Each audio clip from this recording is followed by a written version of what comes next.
여기에 왜 아기가 있지? 제 목소리가 떨렸어요. 폭풍우 속 남편 무덤 앞.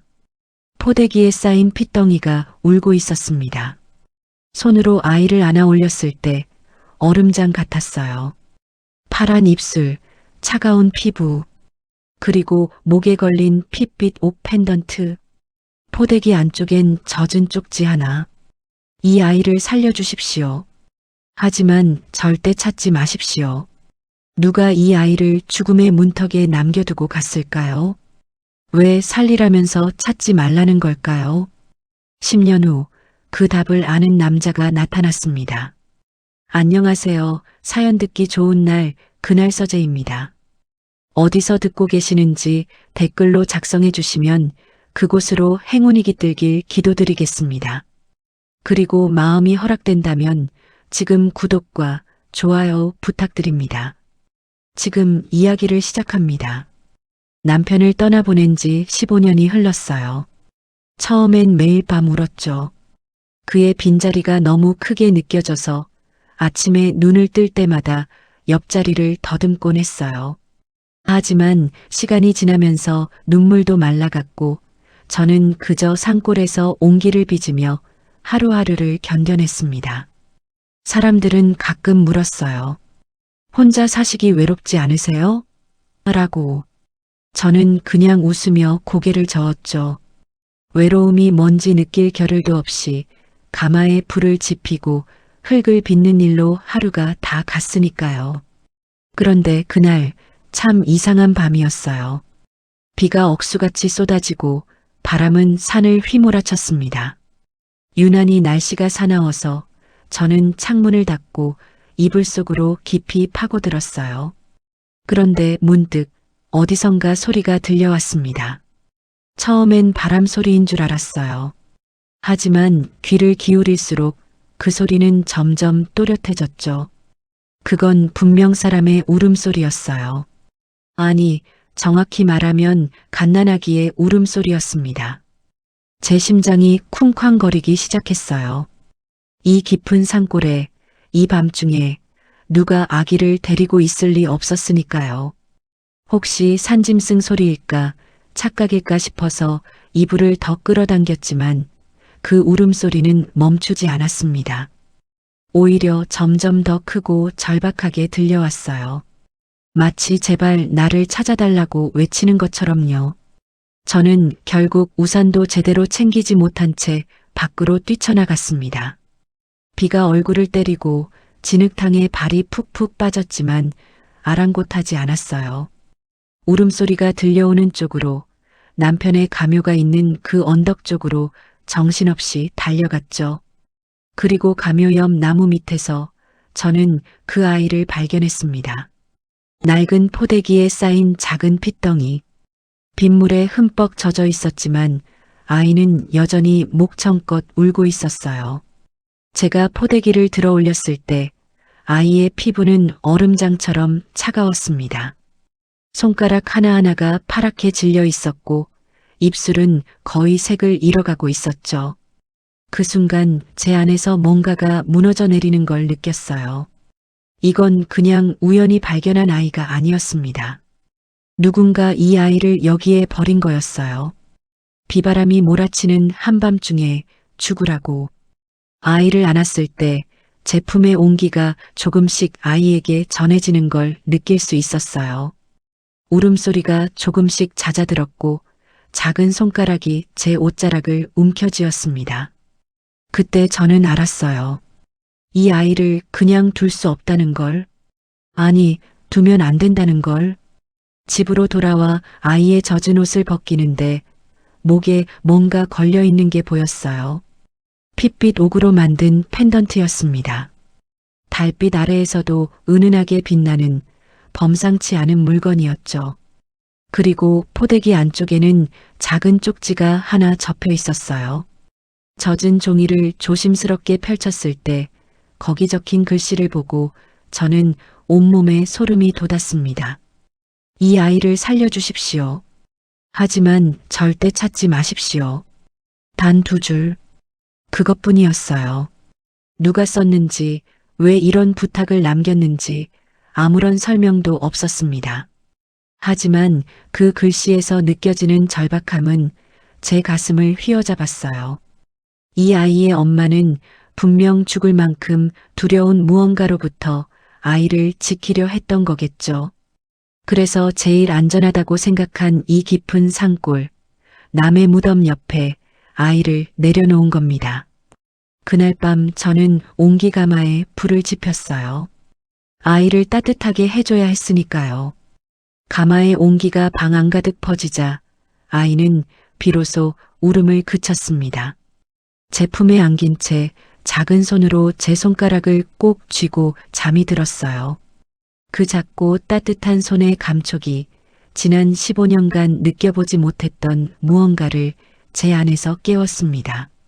그건 외로움도 아니고 슬픔도 아니었어요. 그건 바로 누군가를 지키고 싶다는 마음, 모성애였습니다. 밤새도록 아이를 품에 안고 있으면서 저는 수없이 생각했어요. 이 아이를 어떻게 해야 할까?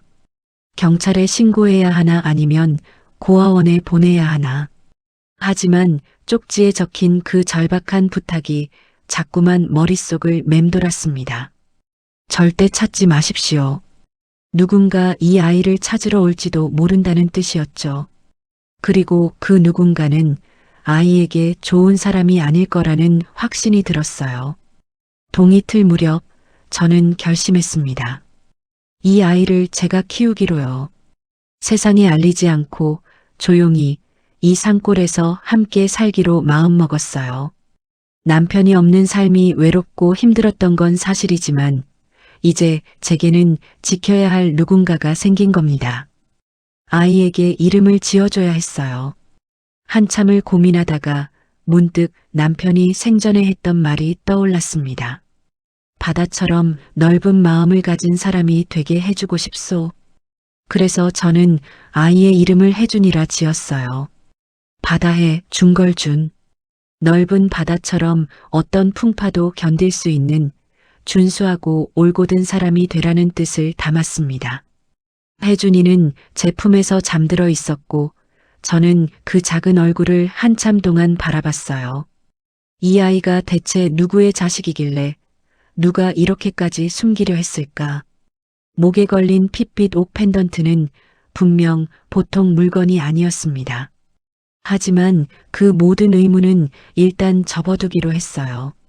중요한 건 지금 이 아이가 살아있다는 것, 그리고 제가 이 아이를 지킬 수 있다는 것 뿐이었으니까요. 그날 이후로 저는 혜준이와 함께 새로운 삶을 시작했습니다. 누구에게도 말하지 않았어요. 마을 사람들이 수군대기 시작했지만 저는 그저 묵묵히 온기를 빚고 혜준이를 보살폈습니다. 밤마다 가마에 불을 지피고 아이를 안고 자장가를 불러주면서 저는 조금씩 깨달았어요. 이 아이는 제게 주어진 마지막 선물이라는 걸, 그리고 이 비밀을 목숨을 걸고 지켜야 한다는 걸. 혜준이가 3살이 되던 해였어요. 그날도 저는 가마에 불을 지피고 있었는데 혜준이가 제 치마를 잡아당기며 말했습니다. 엄마, 불이 약해요. 처음엔 무슨 말인지 몰랐어요. 그런데 혜준이는 작은 손가락으로 가마를 가리키며 다시 말했죠. 조금만 더 세게 해야 돼요. 안 그러면 항아리가 안 익어요. 그 순간 저는 소름이 돋았습니다.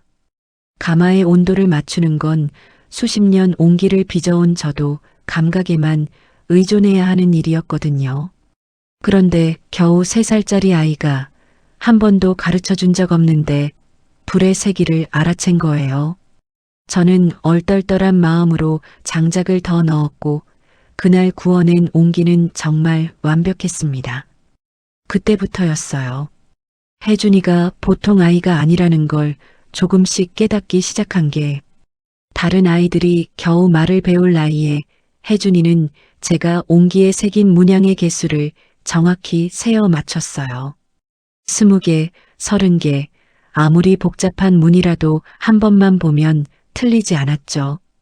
그리고 어느 날은 제가 약초를 캐러 갔을 때 일이었는데 혜준이가 풀 한 포기를 주워들고는 또박또박 말했습니다. 이건 도라지예요. 기침에 좋아요. 저는 아무 말도 할 수 없었어요. 그 약초의 이름을 혜준이에게 가르친 적이 없었거든요.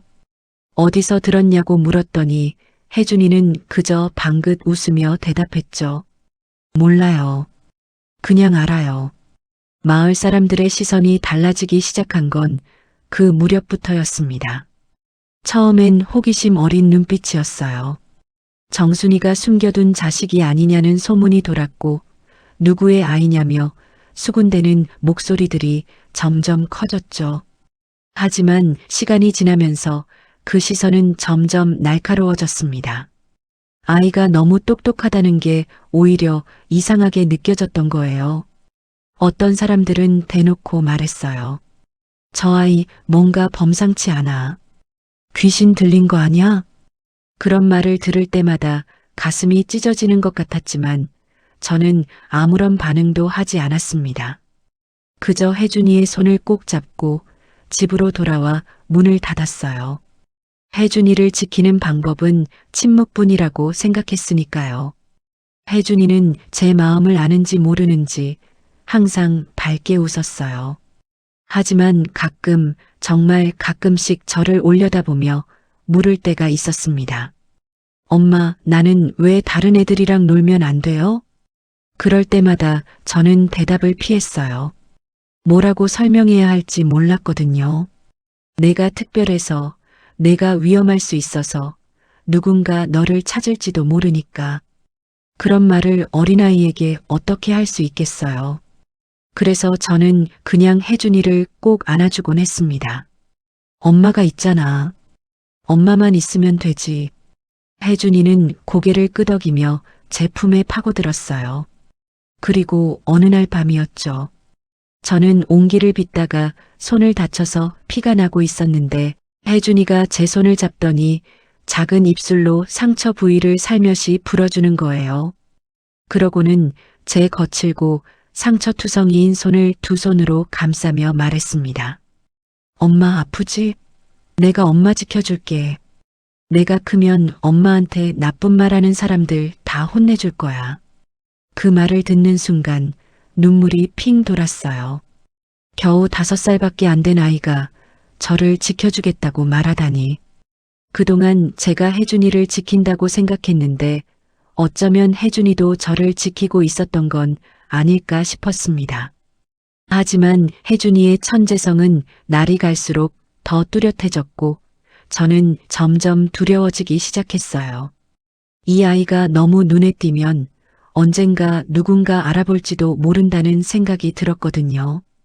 그래서 저는 결심했습니다. 마을에서 더 멀리 산 깊숙한 곳으로 들어가기로요. 사람들은 제가 미쳤다고 했어요. 이미 깊은 산골인데 더 깊이 들어가면 어떻게 사느냐고, 장사는 어떻게 하느냐고 물었죠. 하지만 저는 신경 쓰지 않았습니다. 옹기는 마을까지 내려가 팔면 되고 중요한 건 혜준이가 안전하게 자랄 수 있는 곳이었으니까요. 새로운 집에서 혜준이는 더 자유로워 보였어요. 아무도 없는 산속에서 혜준이는 마음껏 뛰어놀았고 저와 함께 옹기를 빚었습니다. 그리고 어느 날부터 혜준이는 옹기의 그림을 그리기 시작했어요. 왼손으로 조심스럽게 하지만 정교하게 매화 문양을 새겨 넣었죠. 엄마, 이거 예쁘지? 혜준이가 자랑스럽게 보여준 옹기에는 정말 아름다운 매화가 피어 있었습니다. 전문가가 그린 것처럼 섬세하고 우아했어요. 저는 그 옹기를 한참 동안 바라보다가 문득 깨달았습니다. 혜준이는 제가 막을 수 없는 재능을 타고났다는 걸, 그리고 그 재능이 언젠가는 세상 밖으로 나가게 될 거라는 걸요. 밤마다 잠든 혜준이를 바라보며 저는 생각했어요. 이 아이를 얼마나 더 숨겨둘 수 있을까? 이 아이의 진짜 가족은 누구일까? 그리고 만약 그들이 나타난다면 저는 어떻게 해야 할까? 하지만 그런 생각들은 아침이 되면 흩어졌습니다. 혜준이가 눈을 뜨고 저를 보며 방긋 웃을 때면 저는 다시 다짐했어요. 이 아이만은 끝까지 지키겠다. 그렇게 우리는 조용히 하지만 단단하게 함께 살아갔습니다. 옹기를 굽는 집에서 그림자처럼 숨어 지내는 신동과 그를 지키는 어미처럼요. 10년이라는 세월은 참 빠르게 흘러갔어요. 혜준이는 어느덧 10살이 되었고 저는 여전히 산골에서 옹기를 빚으며 살았습니다. 혜준이의 천재성은 날이 갈수록 더 빛을 발했지만 저는 그 재능을 세상에 드러내지 않으려 애썼어요. 마을 사람들과의 접촉도 최소한으로 줄였고 혜준이는 산속에서 저와 단둘이 조용히 지냈죠. 그런데 그날 모든 게 변하기 시작했습니다. 평소처럼 혜준이가 옹기에 매와 문양을 새기고 있었고 저는 가마 옆에서 불을 지피고 있었어요. 이른 아침이었는데 갑자기 멀리서 자동차 소리가 들려왔습니다. 이 깊은 산골에 차가 올라온다는 건 흔한 일이 아니었어요. 심장이 철렁 내려앉았죠. 혹시 혜준이를 찾으러 온 건 아닐까 그런 생각이 스쳐 지나갔습니다. 밖으로 나가보니 검은색 고급 승용차 2대가 우리 집 앞에 멈춰 섰어요. 마을에서는 절대 볼 수 없는 종류의 차였습니다. 번쩍이는 차체에 제 모습이 비칠 정도로 반짝였죠. 그리고 뒷좌석에서 한 남자가 내렸습니다. 50대쯤 되어 보이는 정갈한 양복을 입은 남자였어요. 하지만 그의 얼굴에는 깊은 피로와 슬픔이 서려 있었습니다. 실례합니다. 이 근처에 물 좀 얻을 수 있을까요? 남자의 목소리는 낮고 차분했지만 어딘가 지쳐 있었어요. 저는 경계심을 늦추지 않은 채 고개를 끄덕였습니다. 그를 집 안으로 들이는 게 꺼려졌지만 거절할 이유도 없었죠. 마당에 놓인 평상을 가리키며 잠시 기다리라고 했어요. 부엌으로 들어가 물을 따르는데 손이 떨렸습니다. 이상했어요. 그냥 지나가는 나그네일 뿐인데 왜 이렇게 불안한 걸까요? 물병을 들고 나왔을 때 남자는 평상에 앉아 멍하니 산을 바라보고 있었어요. 그 옆모습이 묘하게 쓸쓸해 보였습니다. 감사합니다. 남자는 물을 받아 천천히 마셨어요. 그리고 한참을 그렇게 앉아 있더니 문득 제게 물었습니다. 여기서 오래 사셨습니까? 네, 꽤 오래됐어요. 혹시 10년 전쯤 이 근처에서 이상한 일 같은 거 없으셨습니까? 아니면 낯선 사람을 본 적이 있다거나. 제 심장이 다시 한번 쿵 내려앉았어요. 10년 전, 그 폭풍 우 치던 밤, 혜준이를 발견했던 바로 그때였습니다. 저는 최대한 담담하게 대답했어요. 글쎄요. 산골이라 별일 없이 살았는데요. 남자는 고개를 끄덕이며 한숨을 쉬었습니다. 그리고 주머니에서 낡은 사진 한 장을 꺼냈어요. 사진 속에는 젊은 여자와 갓난아기가 있었습니다. 여자는 환하게 웃고 있었고 품에 안긴 아기는 평화롭게 잠들어 있었죠. 제 아내와 아들입니다. 10년 전에 사고로 잃었어요. 아니, 정확히는 실종됐습니다. 시신도 찾지 못했죠. 그의 목소리가 떨렸어요. 10년이 지났지만 여전히 아픈 상처였던 거죠. 저는 아무 말도 할 수 없었습니다. 그저 사진을 물끄러미 바라볼 뿐이었어요. 바로 그때였습니다. 집안에서 혜준이가 나왔어요.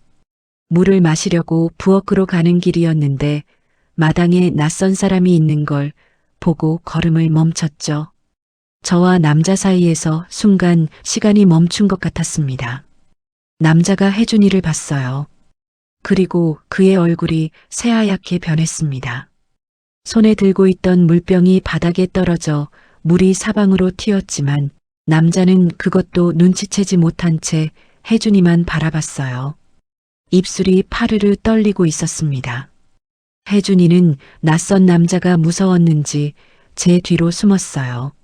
하지만 남자는 천천히 일어나 혜준이 쪽으로 한 걸음, 또 한 걸음 다가왔습니다. 저는 본능적으로 혜준이를 감쌌어요.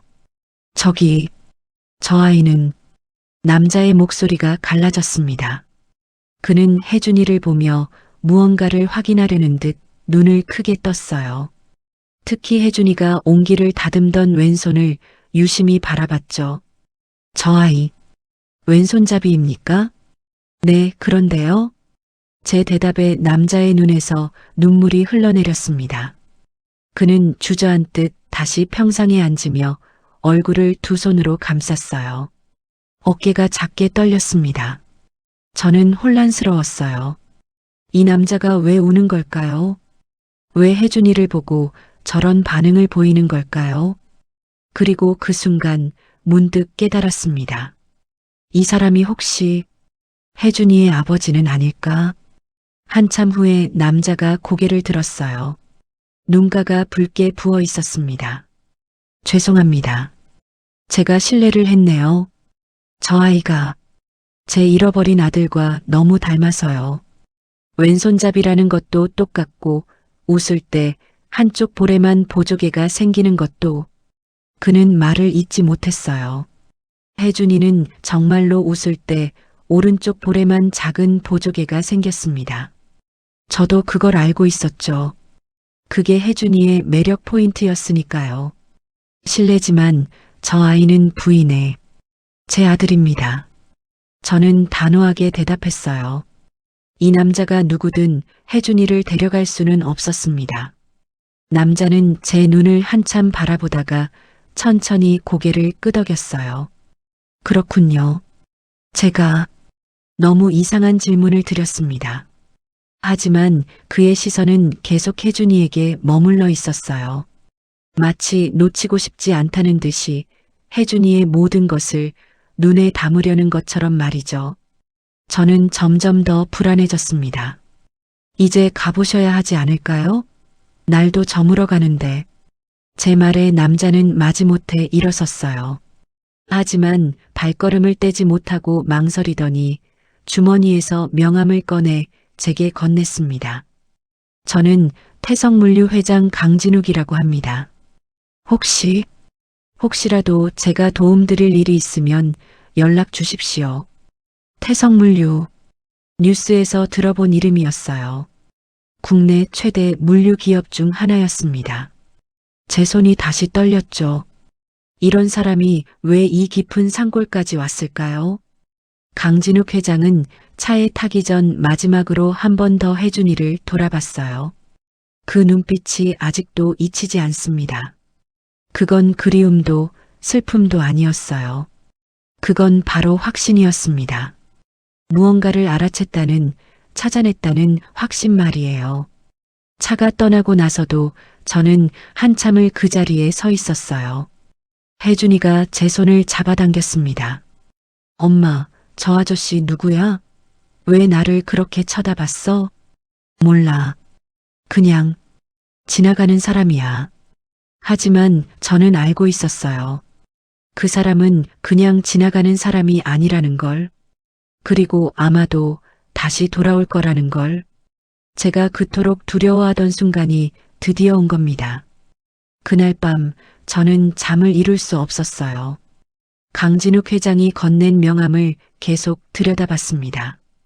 그의 얼굴이 자꾸 떠올랐어요. 혜준이를 봤을 때의 그 눈빛, 떨리던 목소리, 흘러내리던 눈물. 저는 가슴 깊은 곳에서부터 무언가가 무너져 내리는 걸 느꼈습니다. 혜준이의 진짜 가족을 만난 거예요. 10년 동안 숨겨왔던 비밀이 이제 곧 밝혀질 것만 같았습니다. 강진욱 회장이 다녀간 후로 저는 밤마다 악몽을 꾸었어요. 누군가 혜준이를 빼앗아가는 꿈, 혜준이가 울며 제 이름을 부르는데 제가 다가갈 수 없는 꿈. 그런 꿈을 꾸고 나면 식은땀을 흘리며 벌떡 일어나곤 했습니다. 그리고 혜준이가 자는 방으로 달려가 숨소리를 확인했어요. 규칙적으로 숨을 쉬는 혜준이의 모습을 보면 그제야 안도의 한숨이 나왔죠. 일주일이 지났을까요? 강 회장은 다시 나타나지 않았어요. 어쩌면 제 기우였을지도 모른다는 생각이 들기 시작했습니다. 그냥 정말 지나가는 사람이었고 우연히 혜준이가 자신의 아들과 닮아서 놀랐던 것뿐일지도 모른다고요. 하지만 제 불안은 쉽게 가라앉지 않았어요. 그러던 어느 날 저녁 해가 뉘엿뉘엿 넘어가고 있을 때였습니다. 저는 가마 앞에서 오늘 구운 옹기들을 정리하고 있었어요. 혜준이는 방에서 책을 읽고 있었고요. 그때 또다시 차 소리가 들렸습니다. 이번에는 한 대뿐이었어요. 강진욱 회장이었습니다. 지난번과 달리 혼자 왔더군요. 운전기사도 없이 직접 운전해서 온 것 같았어요. 차에서 내린 그의 얼굴은 더 수척해져 있었습니다. 마치 며칠 밤을 꼬박 세운 사람처럼 눈밑이 퀭하니 꺼져 있었죠. 또 오셨네요. 제 목소리는 생각보다 차갑게 나왔어요. 강 회장은 미안하다는 듯 고개를 숙였습니다. 죄송합니다. 하지만 할 말이 있어서 왔습니다. 부탁입니다. 딱 1시간만 제 이야기를 들어주십시오. 그의 눈빛이 간절했어요. 저는 한참을 망설이다가 고개를 끄덕였습니다. 거절할 수 없는 뭔가가 그의 표정에 있었거든요. 우리는 마당 평상에 마주 앉았어요. 해가 완전히 지고 어둠이 내려앉기 시작했습니다. 강 회장은 주머니에서 담배를 꺼냈다가 다시 넣었어요. 그리고 깊은 한숨을 내쉬며 입을 열었습니다. 저는 태성물류 2대 회장입니다. 아버지가 물려주신 회사를 15년째 경영하고 있죠. 겉으로는 성공한 사업가처럼 보이겠지만 사실 저는 10년 전부터 죽은 사람이나 다름없습니다. 그의 목소리가 떨렸어요. 저는 아무 말 없이 듣고 있었습니다. 제 아내 이름은 윤서희였어요. 평범한 중산층 집안 출신이었죠. 어머니는 결사 반대하셨습니다. 재벌가 며느리로는 적합하지 않다면서요. 하지만 저는 서희를 사랑했어요. 그래서 어머니를 설득했고 결국 결혼할 수 있었습니다. 강 회장의 눈가에 물기가 맺혔어요. 서희는 착한 사람이었어요. 시댁 식구들이 차갑게 대해도 늘 웃으며 견뎌냈죠. 그리고 우리에게 아들이 태어났습니다. 혜성이. 제 아들의 이름은 강혜성이었어요. 혜성. 혜준이의 혜자와 같았습니다. 우연일까요? 아니면 아들이 태어나고 나서 집안 분위기가 조금씩 이상해지기 시작했어요. 특히 어머니가 그랬습니다. 손자를 보고 나서 오히려 더 냉랭해지셨죠. 처음엔 이해할 수 없었어요. 손자를 얻었는데 왜 기뻐하지 않으시는 걸까 하고요. 강 회장은 주먹을 꽉 쥐었어요. 손마디가 하얗게 변할 정도였습니다. 나중에 알았습니다. 어머니는 후계자 문제로 고민하고 계셨던 거예요. 저한테는 동생이 하나 있거든요. 제 남동생 진혁이. 어머니는 진혁이를 후계자로 삼고 싶어 하셨어요.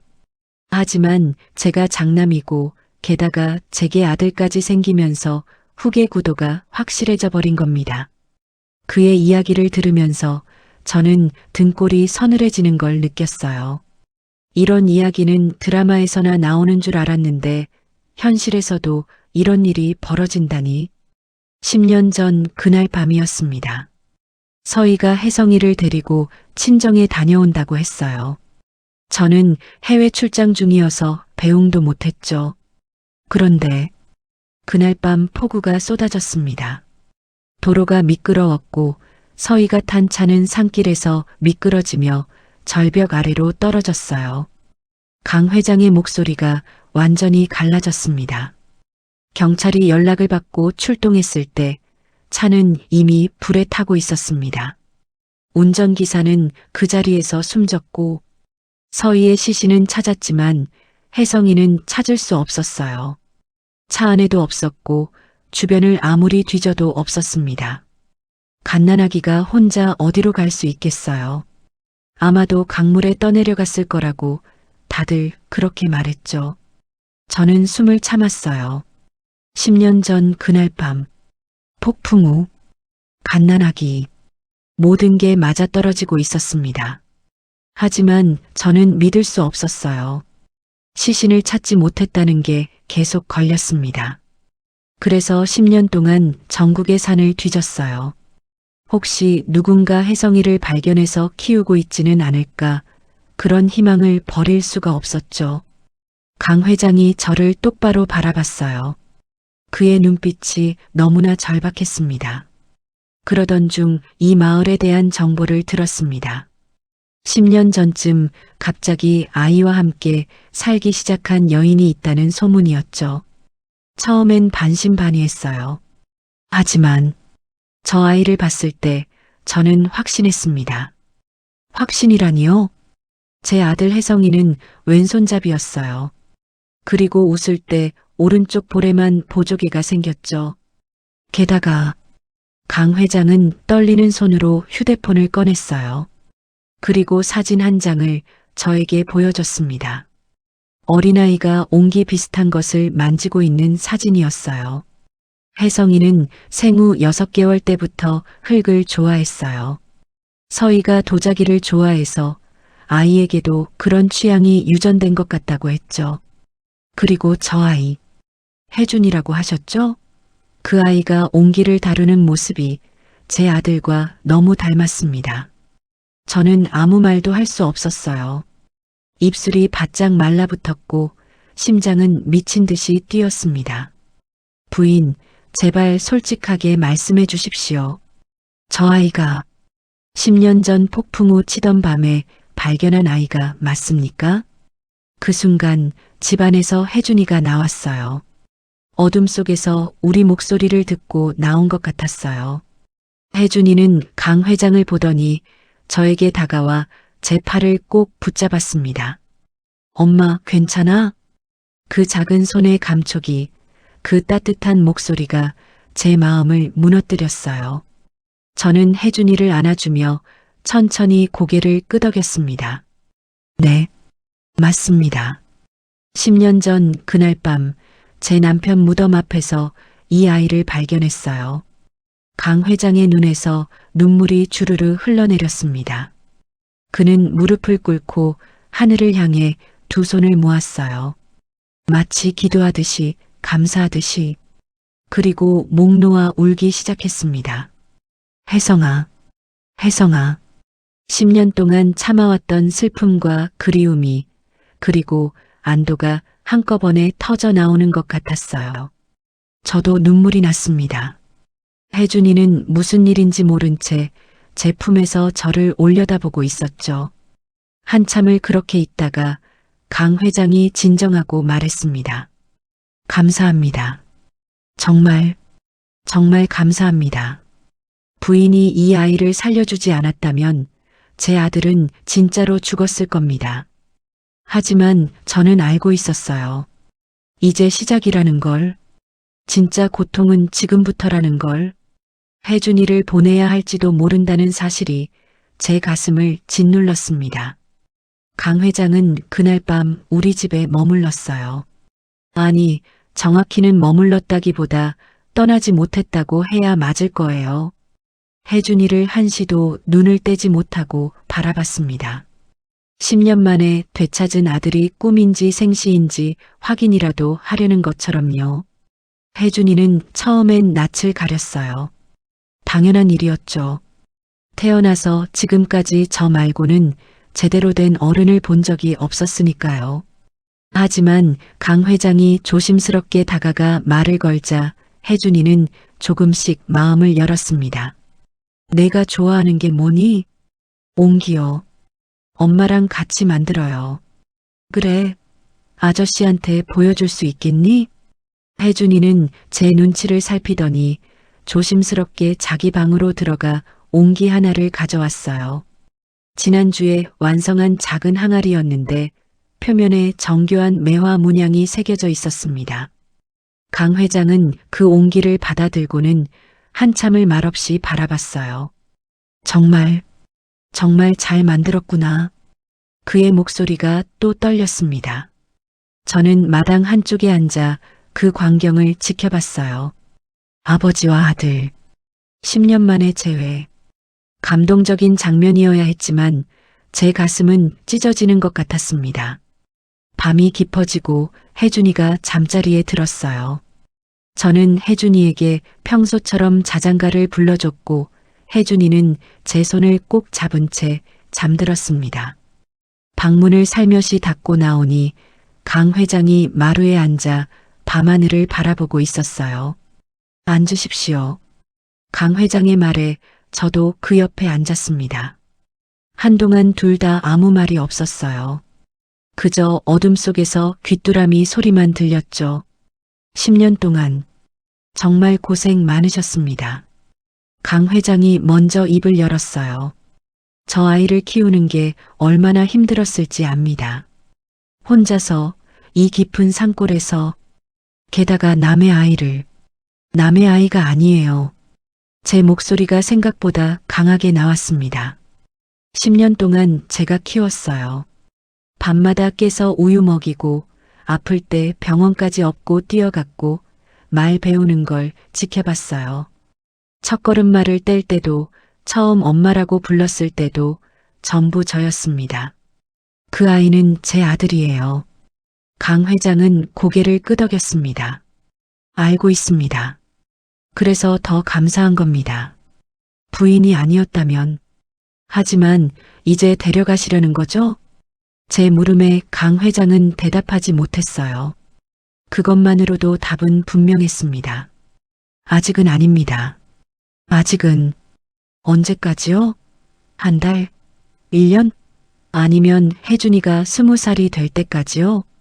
부인, 전 그 아이 없이는 못 살아요. 남편 잃고 혼자 살 때 그 아이가 제게 살아갈 이유를 줬어요. 그런데 이제 와서 친아버지라고 재벌이라고 데려간다는 게 말이 됩니까? 제 목소리가 높아졌어요. 참으려 했지만 참을 수 없었습니다. 강 회장은 괴로운 표정으로 저를 바라봤어요. 저도 10년을 기다렸습니다. 죽었다고 모두가 죽었다고 했지만 전 포기하지 않았어요. 그리고 드디어 찾았습니다. 제 아들을. 저한테도 이 아이를 키울 권리가 있지 않습니까?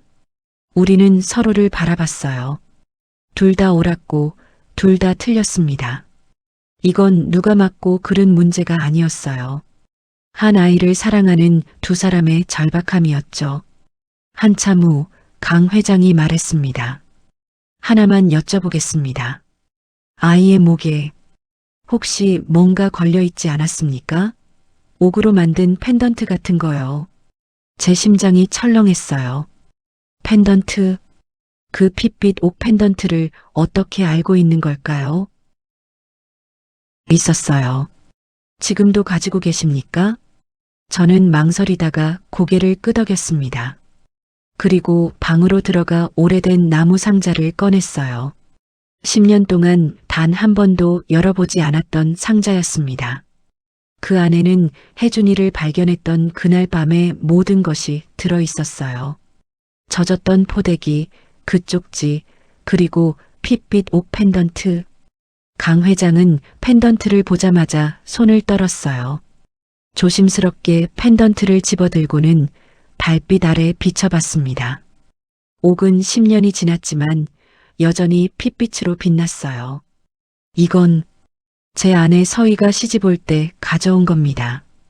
서희네 집안 대대로 내려오던 갑오였죠. 서희는 이걸 혜성이 목에 걸어줬어요. 부적처럼 아이를 지켜달라고. 강 회장의 손가락이 펜던트의 뒷면을 더듬었어요. 그러다 뭔가를 발견한 듯 눈을 크게 떴습니다. 이게 무엇입니까? 여기 작은 홈이 있어요. 마치 뭔가를 열 수 있게 만들어진 것 같은데. 강 회장은 펜던트를 이리저리 살펴봤어요. 그리고 조심스럽게 힘을 주자 놀랍게도 펜던트가 반으로 갈라졌습니다. 속이 빈 이중 구조였던 거예요. 그 안에서 작은 메모리 칩 하나가 떨어졌습니다. 우리는 동시에 그걸 바라봤어요. 메모리 칩. 10년 전의 메모리 칩. 여기에 뭐가 들어있는 걸까요? 이건 블랙박스 칩입니다. 강 회장의 목소리가 떨렸어요. 사고 당일 차에 있던 블랙박스? 경찰이 찾지 못했다고 했는데 서희가 여기에 숨겨놓았던 거군요. 왜 블랙박스 칩을 펜던트 안에 넣었을까요? 증거를 남기려고 했던 겁니다. 무슨 일이 있었는지 강 회장은 주머니에서 휴대폰을 꺼냈어요. 그리고 메모리 칩을 연결할 수 있는 어댑터를 차에서 가져왔습니다. 손이 너무 떨려서 몇 번이나 칩을 떨어뜨렸죠. 마침내 영상이 재생되기 시작했어요. 어두운 밤, 빗소리, 그리고 차 안의 대화 소리가 들렸습니다. 아주머니, 길이 너무 위험한 것 같은데요. 잠시 차를 세울까요? 운전기사의 목소리였어요. 아니에요. 괜찮아요. 빨리 가주세요. 친정에 빨리 도착해야 해요. 서희의 목소리가 들렸습니다. 급하고 불안한 목소리였어요. 그때 갑자기 다른 차가 나타났어요. 뒤에서 맹렬히 추격해 오더니 서희가 탄 차를 들이받았습니다. 한 번, 두 번, 세 번. 영상이 흔들리고 서희의 비명이 들렸어요. 안 돼. 혜성아. 차는 도로를 벗어나 절벽으로 향했습니다. 그리고 블랙박스는 그 순간을 정확히 포착했어요. 추격해온 차의 번호판을. 강 회장의 얼굴이 새하얗게 변했습니다. 이건 우리 집 차예요. 뭐라고요? 제 동생 진혁이가 타던 차입니다. 그러니까 강 회장은 더 이상 말을 잇지 못했어요. 그의 눈에서 눈물이 폭포수처럼 쏟아졌습니다. 어머니가 시킨 거였어요. 서희를 제거하라고. 그리고 혜성이까지. 진실은 너무나 잔혹했습니다. 친할머니가 며느리와 손자를 죽이려 했다니. 권력과 욕심이 사람을 얼마나 무서운 존재로 만드는지 저는 그날 밤 처음 알았어요. 강 회장은 한참을 울었습니다. 그리고 고개를 들어 저를 바라봤어요. 이제 알겠습니다. 서희가 왜 혜성이를 여기에 남겼는지. 집으로 데려가면 죽는다는 걸 알았던 거예요. 그래서 마지막 순간 어떻게든 아이만은 살리려고. 그의 목소리가 갈라졌습니다. 부인, 제발 부탁입니다. 조금만 더 혜성이를 지켜주십시오. 제가 이 문제를 해결할 때까지, 어머니를 법정에 세우고 모든 진실을 밝힐 때까지, 그때까지만. 저는 고개를 끄덕였어요. 혜준이를 지킬 수 있다면, 조금 더 함께 있을 수 있다면 뭐든 할 수 있었습니다. 하지만 동시에 알고 있었어요. 이건 시작일 뿐이라는 걸. 진실이 밝혀지면 결국 혜준이는 떠나야 한다는 걸. 그 생각만으로도 가슴이 미어졌습니다. 강 회장은 그날 밤 이후 매일 밤 전화를 걸어왔어요. 혜준이의 안부를 묻고 오늘은 무엇을 했는지, 잘 먹고 있는지 물었습니다. 저는 그때마다 대답해줬어요.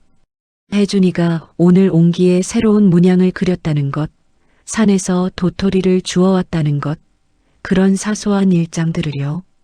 한편으로 강 회장은 변호사들과 함께 움직이고 있었어요. 블랙박스 영상을 증거로 확보했고 10년 전 사고를 재조사하기 시작했습니다. 경찰도 다시 수사에 착수했죠. 그러자 하나둘씩 진실이 드러나기 시작했어요. 사고 당일 추격했던 차는 정말로 강 회장 동생의 차가 맞았습니다. 하지만 운전자는 따로 있었어요. 태성그룹 노회장, 그러니까 강 회장의 어머니가 고용한 사람이었죠. 그는 돈을 받고 서희의 차를 절벽으로 밀어냈던 겁니다. 왜 그랬습니까? 왜 며느리를 죽이려 했습니까? 검찰 조사에서 노 회장은 끝까지 부인했대요. 하지만 증거는 명백했습니다. 계좌 이체 기록, 통화 내역, 그리고 무엇보다 블랙박스 영상. 결국 노 회장은 살인교사 혐의로 구속됐어요. 뉴스에서 그 소식이 나왔을 때 저는 혜준이 몰래 TV를 봤습니다. 카메라 플래시 세례를 받으며 경찰차에 오르는 노 회장의 모습이 나왔어요. 백발의 노인이었지만 그 얼굴에는 후회도 반성도 없었습니다. 오히려 차갑고 오만한 표정뿐이었죠. 며느리가 아들의 앞길을 막고 있었다. 그게 뭐가 잘못됐느냐? 노 회장의 마지막 말이었대요. 사람의 목숨보다 권력이 중요했던 거죠. 손자마저 제거하려 했던 이유는 더 끔찍했습니다. 손자가 살아있으면 장남인 강진욱 회장의 후계 구도가 확실해지니까 아예 싹을 자르려 했던 거예요. 강 회장은 그 모든 과정을 겪으면서 많이 수척해졌어요. 한 달에 한 번씩 우리를 찾아왔는데 올 때마다 얼굴이 더 파리해져 있었습니다. 자기 어머니를 감옥에 보낸다는 게 얼마나 힘든 일인지 저도 조금은 알 것 같았어요. 부인, 이제 곧 재판이 시작됩니다. 어느 날 강 회장이 말했어요. 모든 진실이 세상에 공개될 겁니다. 그리고 혜성이의 존재도. 제 가슴이 철렁 내려앉았습니다. 그동안은 혜준이의 존재를 비밀로 해왔거든요. 강 회장의 배려였죠. 하지만 재판이 시작되면 더 이상 숨길 수 없다는 걸 알고 있었어요. 언론에서 난리가 날 겁니다. 10년 전 죽은 줄 알았던 재벌 손자가 살아 돌아왔다는 소식은 엄청난 화제가 될 거예요. 그럼 혜준이는 안전하게 보호하겠습니다. 하지만 강 회장은 말을 잇지 못했어요. 하지만 저는 알고 있었습니다. 혜준이를 데려가겠다는 뜻이라는 걸. 언제까지 시간을 주실 건가요? 재판이 끝나고 어머니의 형이 확정되면 그때 혜성이를 정식으로 제 아들로 데려가고 싶습니다. 혜준이 의견은요? 그 아이가 원하지 않으면요? 강 회장은 괴로운 표정을 지었어요. 그건 혜성이가 결정할 일입니다. 하지만 부인, 저도 아버지예요. 10년 동안 잃어버렸던 제 아들을 이제라도 제대로 키우고 싶습니다. 저는 아무 말도 할 수 없었어요. 그의 말도 맞았고 제 마음도 진심이었습니다. 누구도 틀리지 않았지만 누군가는 포기해야 하는 상황이었죠. 재판은 석 달 동안 이어졌어요. 그동안 저는 혜준이와 매일을 보물처럼 보냈습니다. 아침에 눈을 뜨면 혜준이 얼굴을 한참 바라봤고 밤에는 더 오래 자장가를 불러줬어요. 혜준이는 영문도 모른 채 제 품에서 잠들었습니다. 엄마, 왜 요즘 자꾸 우세요? 어느 날 혜준이가 물었어요. 제가 울고 있는 줄도 모르고 있었는데 아이는 다 알고 있었던 거죠. 아니야. 눈에 뭐가 들어가서 그래. 거짓말. 엄마 슬픈 거 다 알아요. 혜준이는 제 뺨에 흐르는 눈물을 손으로 닦아줬어요. 그 작은 손길이 너무 따뜻해서 저는 혜준이를 꼭 안아줬습니다. 엄마는 혜준이가 너무 좋아서 그래. 너무너무 사랑해서. 저도 엄마 사랑해요. 세상에서 제일. 그 말을 들으니 눈물이 더 쏟아졌어요. 세상에서 제일.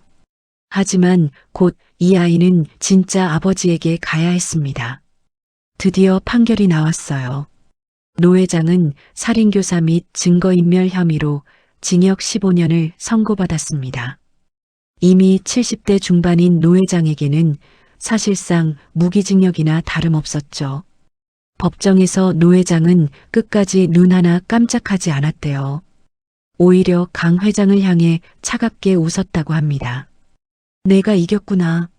하지만 기억해라. 넌 결국 너의 어머니를 감옥에 보낸 불효자식이라는 것을. 강 회장은 그 말을 듣고도 아무 대꾸하지 않았대요. 그냥 법정을 나와 차에 올라타서는 한참을 울었다고 합니다. 판결이 확정된 다음 날 강 회장이 찾아왔어요. 이번에는 혼자가 아니었습니다. 변호사 2명과 함께였죠. 그리고 손에는 서류 뭉치를 들고 있었어요. 부인, 이제 혜성이를 데려가려고 합니다. 그 말을 들었을 때 하늘이 무너지는 것 같았어요. 알고 있었던 순간이었지만 막상 닥치니 숨을 쉴 수가 없었습니다. 양육권 이전 서류입니다. 서명만 해주시면. 싫어요. 제 목소리가 떨렸어요. 전 싫어요. 혜준이는 제 아들이에요. 못 보내요. 부인, 제발 이해해 주십시오. 혜성이에겐 제대로 된 교육을 받을 권리가 있습니다. 좋은 환경에서 자랄 권리가 있어요. 여기도 좋은 환경이에요. 공기 맑고 조용하고 혜준이는 여기서 행복해요. 하지만 혜성이의 재능을, 그 천재성을 여기에 묻어둘 순 없습니다. 부인도 아시잖아요. 강 회장의 말이 제 가슴을 찔렀어요. 맞는 말이었습니다. 혜준이는 이 산골에 묶여 있기엔 너무 큰 아이였어요. 더 넓은 세상이 필요했죠. 그때 방에 있던 혜준이가 나왔어요. 우리의 대화를 다 들었던 것 같았습니다. 엄마, 나 어디 가야 돼요? 혜준이의 눈에 눈물이 가득했어요. 저 아저씨랑 가야 해요? 엄마 두고. 혜준아. 싫어요. 난 여기 있을 거예요. 엄마랑. 혜준이는 제 치맛자락을 꼭 붙잡고 울음을 터뜨렸습니다. 저도 강 회장도 그 자리에 있던 모든 사람이 눈물을 흘렸어요. 혜성아. 강 회장이 무릎을 꿇고 혜준이 눈높이에 맞췄습니다. 나는 내 아빠야. 진짜 아빠. 10년 동안 너를 찾아다녔어. 너를 얼마나 보고 싶었는지 몰라. 전 아빠 필요 없어요. 엄마만 있으면 돼요. 알아. 내가 이 어머니를 얼마나 사랑하는지 다 알아. 하지만 너에게는 2명의 엄마가 있는 거야. 너를 낳은 엄마 그리고 너를 키운 엄마. 둘 다 너를 사랑해. 강 회장의 말에 혜준이의 울음이 잠시 멈췄어요. 낳은 엄마는 어디 있어요? 하늘에 계셔. 하지만 내가 살아있다는 걸 알면 정말 기뻐하실 거야. 혜준이는 저를 올려다봤어요. 그 눈빛에서 저는 알았습니다. 이 아이가 결정을 내렸다는 걸. 엄마, 나 가도 돼요? 그 한마디에 제 세상이 무너졌습니다. 하지만 고개를 끄덕였어요. 웃으면서 그래, 가도 돼. 엄마는 괜찮아. 거짓말이었어요. 괜찮지 않았습니다. 하지만 혜준이를 위해서라면 거짓말도 할 수 있었어요. 일주일 후 혜준이는 떠났습니다. 가방에는 옷가지와 책 몇 권, 그리고 제가 만든 작은 옹기 하나가 들어 있었어요. 혜준이가 제일 아꼈던 거였죠. 차에 타기 전 혜준이가 마지막으로 저를 안아줬습니다. 엄마, 보고 싶으면 어떡해요? 그럼 옹기를 만들어. 엄마 생각하면서. 그럼 엄마가 느낄 수 있을 거야. 정말요? 정말이야. 혜준이는 고개를 끄덕이고 차에 탔어요. 차창 너머로 손을 흔드는 혜준이를 보며 저도 손을 흔들었습니다. 차가 보이지 않을 때까지 계속. 그리고 차가 완전히 사라지고 나서야 저는 그 자리에 주저앉아 목 놓아 울었습니다. 10년 동안 함께했던 제 아들이 이제는 진짜 없었어요. 혜준이가 떠난 후 세상은 텅 비어버렸어요. 아침에 눈을 떠도 혜준이를 깨우러 갈 필요가 없었고 밥을 지어도 혼자 먹어야 했습니다. 가마에 불을 지피고 옹기를 빚어도 옆에서 제잘거리는 목소리가 들리지 않았죠. 모든 게 예전과 똑같았지만 동시에 모든 게 달랐어요. 처음 한 달은 정말 힘들었습니다. 밤마다 혜준이 방문을 열어봤어요. 혹시 돌아온 건 아닐까 하는 헛된 기대를 하면서요. 하지만 방은 항상 비어 있었고 혜준이가 쓰던 이불만 깔끔하게 개켜져 있었습니다. 강 회장은 일주일에 한 번씩 전화를 걸어왔어요. 혜준이가, 아니, 이제는 혜성이라고 불러야 했지만 그 아이가 잘 지내고 있다고 말해줬습니다. 학교에 적응하고 있고 친구들도 사귀었고 공부도 잘한다고요. 저는 그 말을 들으며 울었어요. 기쁘기도 했지만 동시에 더 슬펐습니다. 혜준이의 일상에 제가 없다는 게 실감났거든요. 혜준이, 아니, 혜성이가 부인을 보고 싶어 합니다. 석 달쯤 지났을 때 강 회장이 말했어요. 주말에 데리고 가도 될까요? 그러세요. 짧게 대답했지만 전화를 끊고 나서는 한참을 울었어요. 보고 싶었습니다. 너무너무 보고 싶었어요. 주말 혜준이가 왔어요.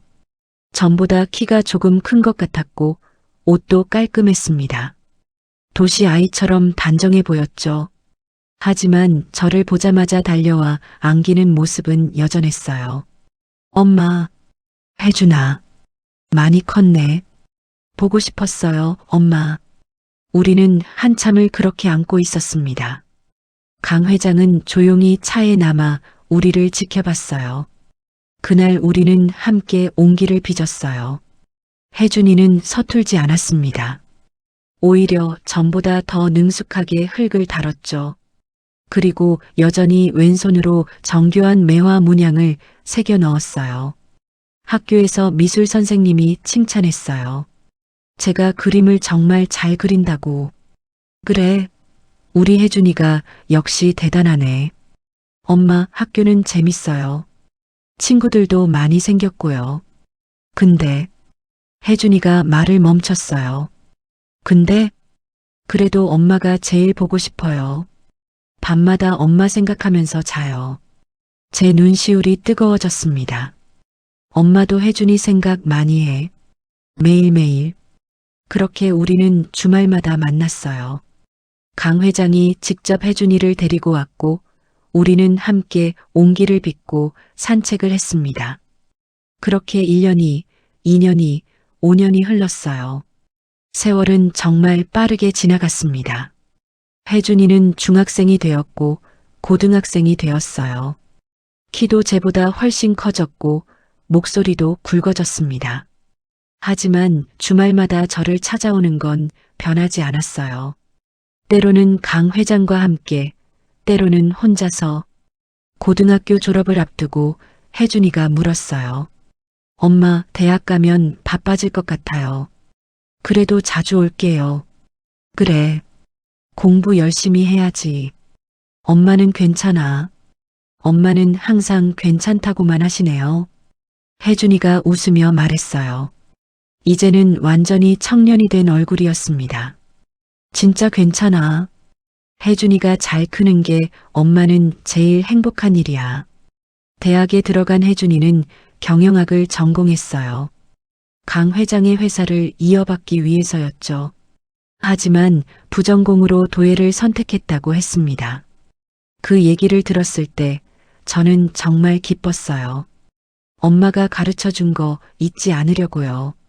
그리고 옹기 만들 때가 제일 마음이 편해요. 대학 4년 동안 혜준이는 더 바빠졌지만 한 달에 한 번은 꼭 찾아왔어요. 그리고 졸업 후에는 태성물류에 입사했습니다. 다시 10년이 흘렀어요. 혜준이는 이제 30이 되었고 저는 60을 넘겼습니다. 머리도 많이 새었고 허리도 굽었죠. 온기를 빚는 것도 예전만큼 쉽지 않았어요. 그런 어느 날이었습니다. 갑자기 여러 대의 차가 우리 집 앞에 섰어요. 20년 전 강 회장이 처음 왔을 때처럼요. 하지만 이번에 차에서 내린 사람은 강 회장이 아니었습니다. 혜준이었어요. 아니, 이제는 태성물류의 젊은 총수가 된 강혜성이었습니다. 양복을 입고 있었지만 여전히 친근한 미소를 띠고 있었어요. 엄마, 혜준아, 무슨 일이야? 오늘 평일인데. 오늘 특별한 날이에요. 혜준이는 제 손을 잡고 마당으로 안내했어요. 그곳에는 커다란 화환과 플래카드가 서 있었습니다. 정순 여사님, 명예이사 취임을 축하드립니다. 마이너스 태성물류 임직원 1동. 이게 무슨... 엄마를 우리 회사 이사로 모시려고요. 명예직이지만 정식 이사예요. 아니, 내가 무슨 이사를... 엄마가 없었으면 저도 없었어요. 그리고 태성물류도 없었죠. 엄마는 이 회사의 은인이세요. 혜준이의 눈에 눈물이 맺혔어요. 그리고 오늘 또 다른 발표가 있어요. 혜준이는 주머니에서 서류 하나를 꺼냈습니다. 법적으로 엄마를 제 양어머니로 등록했어요. 이제 공식적으로 저는 두 분의 아들입니다. 하늘에 계신 친어머니, 그리고 저를 키워주신 정순 어머니. 제 눈에서 눈물이 주르르 흘러내렸어요. 혜준아, 엄마 감사해요.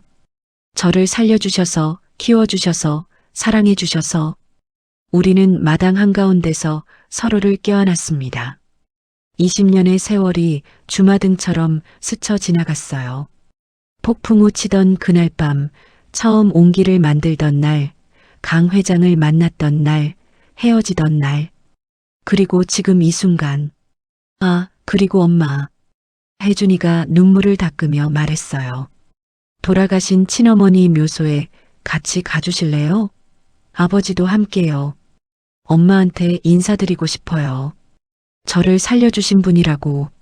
며칠 후 우리는 서희의 묘소를 찾았습니다. 깨끗하게 관리된 묘역이었어요. 강 회장이 20년 동안 정성껏 돌봐온 곳이었죠. 혜준이는 묘비 앞에 무릎을 꿇었어요. 어머니, 저예요. 혜성이요. 늦었지만 찾아왔어요. 그리고 혜준이는 제 손을 잡아 함께 무릎을 꿇게 했습니다. 이분이 저를 키워주신 정순 어머니예요. 어머니가 목숨 걸고 지켜주신 저를 이분이 사랑으로 키워주셨어요. 두 분 모두 제 어머니예요. 바람이 불었어요. 마치 서희가 대답하는 것 같았습니다. 고맙다고 잘했다고. 강 회장도 옆에 무릎을 꿇었어요. 우리 세 사람은 한참을 그렇게 있었습니다. 돌아오는 길 혜준이가 말했어요. 엄마, 이제 회사 일이 좀 정리되면 엄마 옆집에 집 하나 지을까 해요. 주말마다 오는 게 아니라 자주 볼 수 있게요. 그래도 되겠니? 너 바쁜데. 엄마가 제일 중요해요. 일보다, 돈보다, 명예보다. 혜준이는 제 손을 꼭 잡았습니다. 어릴 때처럼 따뜻한 손이었어요. 집에 돌아와 저는 오랜만에 온기를 빚었어요.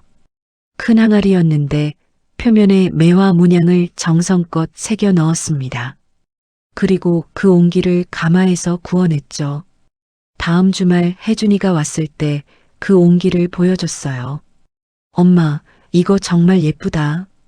제가 가져가도 돼요? 당연하지. 넣어주려고 만든 건데. 회사 사무실에 놓을게요. 그럼 일하다가 엄마 생각날 때마다 볼 수 있겠네요. 혜준이는 온기를 조심스럽게 안고 웃었어요. 그날 저녁, 우리는 함께 저녁을 먹었습니다. 제가 만든 된장찌개와 나물 반찬들. 혜준이는 맛있다며 밥을 2그릇이나 먹었어요. 역시 엄마 밥이 제일 맛있어요. 많이 먹어. 도시에서는 제대로 못 먹을 텐데. 엄마가 해주는 밥이 제일이에요. 어떤 레스토랑 음식보다. 해가 지고 어둠이 내렸어요. 마당에 앉아 우리는 별을 바라봤습니다. 20년 전에도 10년 전에도 이렇게 함께 별을 봤었죠. 엄마, 응? 행복하세요? 저는 잠시 생각했어요. 행복한가요? 외롭기도 했고 힘들기도 했고 눈물도 많이 흘렸습니다. 하지만, 응, 행복해. 너를 만나서 너를 키울 수 있어서. 엄마는 정말 행복했어. 저도요, 엄마. 엄마를 만나서 정말 행복해요. 우리는 서로를 바라보며 웃었어요. 그리고 그 순간 저는 깨달았습니다. 가족은 피로만 이어지는 게 아니라는 걸. 사랑으로, 시간으로, 함께한 추억으로 만들어지는 거라는 걸. 혜준이는 제가 낳은 아들은 아니었지만 제 인생에서 가장 소중한 아들이었어요. 그리고 앞으로도 영원히 그럴 거예요. 산골 옹기점에서 시작된 우리의 이야기는 이렇게 아름답게 이어지고 있습니다. 옹기 냄새와 함께, 사랑과 함께, 영원히.